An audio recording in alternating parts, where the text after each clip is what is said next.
हमारी छोटी बहन को टिकट एमएलए का दिया था, बहुत कम वोट से हारी थी, और इस बार लोकसभा का चुनाव लड़ी है भरतपुर से।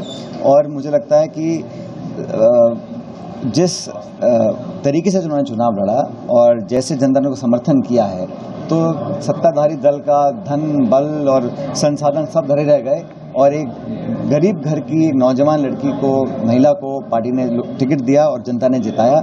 और जैसा आपने कहा, वो 26 साल की हैं, और ये मुझे लगता है कि 26 साल की खास उम्र है। हाँ, तो मैं भी 26 साल में एमपी बन गया था, और मुझे किसी ने कहा कि भाई ये आपसे शायद उम्र में कम है, तो मैंने कहा जो रिकॉर्ड हैं वो बनते टूटने के लिए। मुझे बड़ी खुशी है कि इस प्रकार के रिकॉर्ड टूटे और एक दलित परिवार की एक सज्जन महिला को लोगों ने जिताकर संसद में भेजा। वैभव गहलोत चुनाव नहीं जीत पाया, मैंने कहा भाई मुझे खुशी है, हरीश मीणा जी को जनता ने जिता के भेजा है, अच्छे बहुमत से जिताया है।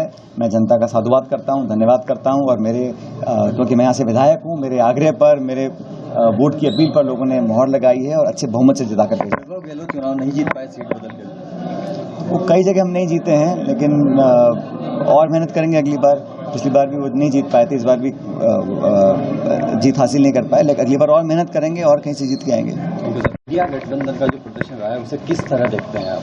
देखिए, ये जो मैंडेट है, जो 4 तारीख को मतगणना हुई है, चुनाव के परिणाम आए हैं, उसका सारांश आप देखेंगे तो एक बड़ा सिंपल, क्लियर, स्पष्ट संदेश लोगों ने इस चुनाव के माध्यम से दिया है।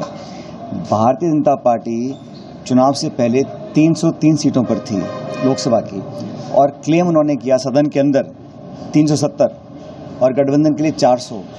तो भाजपा के लगभग 65-70 सांसद कम हुए हैं, और 400 की बात करने वाले अब 200 कुछ पे आके मामला अटक गया है। तो ये जो मैंडेट है, ये मुझे लगता है कि सरकार की नीतियों के खिलाफ है, और जिस प्रकार की राजनीति का परिचय पिछले 10 साल में दिया है देश में भाजपा की सरकार ने, प्रतिशोध की भावना का, बदले की भावना का, विपक्ष की आवाज़ को दबाने का, निर्वाचित मुख्यमंत्रियों को जेल में डालने का, कांग्रेस पार्टी के बैंक के खाते सीज करने का चलते चुनाव में, ये जो राजनीति हुई 10 साल की, इस राजनीति के खिलाफ ये मैंडेट है।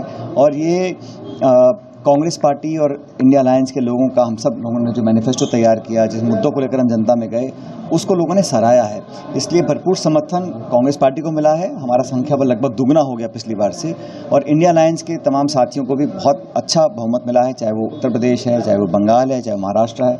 इसलिए ये कहीं ना कहीं, अब आंकड़ा क्या है, समीकरण क्या है, गठबंधन की अलग बात है, लेकिन जो मैसेज और संदेश इस चुनाव का है वो भाजपा के विरुद्ध है और एनडीए के विरुद्ध है। राजस्थान में प्रदर्शन बेहतर हुआ है, 8 सीटों पर जो है कांग्रेस जीती है, 11 पर अलायंस जीता है आपका। पूरी राजस्थान में खासतौर से विशेष तरह से आपका प्रभाव देखने को मिला है, ये किस तरह के संकेत है? देखिए, विधानसभा चुनाव में हम लोग सरकार नहीं बना पाए, और उसका हमको बहुत खेद है, और दुर्भाग्यवश हर बार ऐसा ही होता है। 30 साल से हम सरकार बनाते हैं, फिर हम हार जाते हैं।